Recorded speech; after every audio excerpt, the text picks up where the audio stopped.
ito ay rated SPG. Striktong patnubay at gabay ng magulang ang kailangan. Maaaring may masiselang tema, lengguwahe, karahasan, sexual, horror o droga na hindi angkop sa mga bata.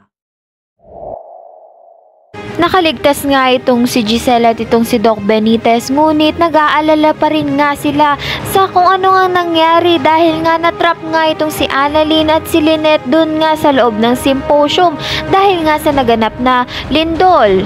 Walang kamalay-malay nga itong si Annalyn na magkasama nga itong si Doc Tanyag at itong si Lynette, ngunit itong ang si Doc Tanyag ay critical na nga ang kanyang kalagayan dahil na nga ay nabagsakan siya nga ng malaking bubog sa kanyang likuran at marami na nga ring dugo ang nauubos sa kanya. Ang tangi na nga lang magagawa nito ni Lynette ay humingi na nga ng tulong na re-rescue nga sa kanila dahil nga sa critical na kalagayan nga nito ni Doc Tanyag.